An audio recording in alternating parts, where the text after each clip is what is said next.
Hello बच्चों, चलिए प्रश्न को देखते हैं। निम्नलिखित सारणिकों के अवयवों के उपसारणिक एवं सहखंड लिखिए। ए सी बी डी।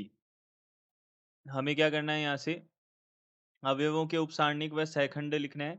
सबसे पहले हमने मुख्य अवधारणा देखी। यहाँ मुख्य अवधारणा क्या होगी, तो देखिए यहाँ मुख्य अवधारणा क्या होगी। सबसे पहले ये देख लेते हैं। तो मुख्य अवधारणा के अनुसार हम यहाँ से बोल सकते हैं, जब भी हमें उपसारणिक ज्ञात करने हो तो उपसारणिक किस प्रकार से ज्ञात किए जाते हैं। देखिए, उपसारणिक यदि किसी सारणिक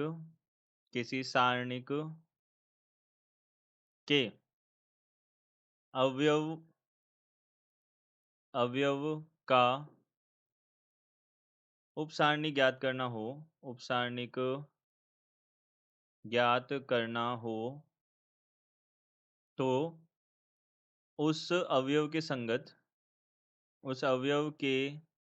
संगत पंक्ति व स्तंभ को हटा दिया जाता है तथा प्राप्त सारणिक का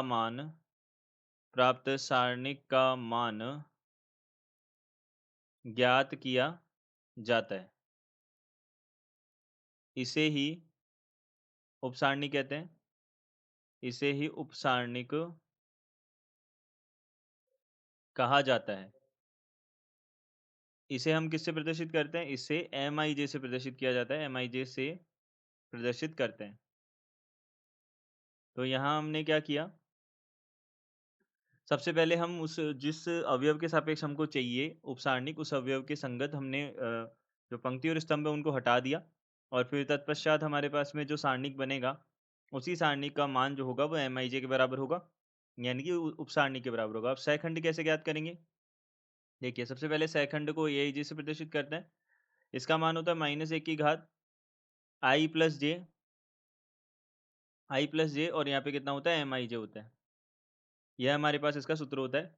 तो यहाँ से हमने सबसे पहले क्या किया, यहाँ पे हमारे पास में जो सारणिक यहाँ पे जो हमारे पास सारणिक है डेल्टा बोल दिया उसको, ACBD है। देखिए यह हमारे पास सारणिक है। तो हमें क्या करना है, यहाँ पे सबसे पहले उपसारणिक देखना है। तो उपसारणिक क्या बनेंगे, देखिए उपसारणिक। तो हमने सबसे पहले M11 देखा। M11 यानी कि प्रथम पंक्ति और प्रथम स्तंभ का जो अवयव है A, उसके सापेक्ष देखा हमने। तो यह कितना हो जाएगा, देखिए इसके संगत हमने पंक्ति और स्तंभ को हटाया तो D बनेगा हमारे पास में। तो यह इसका क्या हो जाएगा, M11 हो जाएगा। M इसके बाद में M12 देखा। M12 कितना हो जाएगा, देखिए C के सापेक्ष पंक्ति और स्तंभ को हटाया, B बनेगा। इसी प्रकार से 21 देखा, पंक्ति B के सापेक्ष पंक्ति और स्तंभ को हटाया तो कितना बनेगा, C बनेगा। और इसी तरीके से यहाँ पे M22 देखा। M22 कितना बनेगा, यहाँ पे D के सापेक्ष पंक्ति और स्तंभ को हटाया तो A बनेगा। यह हमारे पास में क्या आ जाएगा, M11 M12 सारणिक आ जाएंगे सारे के सारे। अब इसके बाद में हम क्या देखते हैं, यह क्या आ गए, उपसारणिक आ गए। उपसारणिक के बाद में हमने क्या देखा, सहखंड देखे। तो देखिए सहखंड देख लेते हैं। सहखंड हमारे पास क्या क्या हो जाएंगे, देखिए A11 देखा सबसे पहले। तो यहाँ पे 1 कितना हो जाएगा, -1 की घात 1 + 1। अब यहाँ पे कितना आ जाएगा, यहाँ पे देखिए M11 आ जाएगा। M11 का मान कितना है, M11 का मान है D। तो यहाँ पे कितना आ जाएगा, D आ जाएगा। A12 -1 की घात 1 + 2।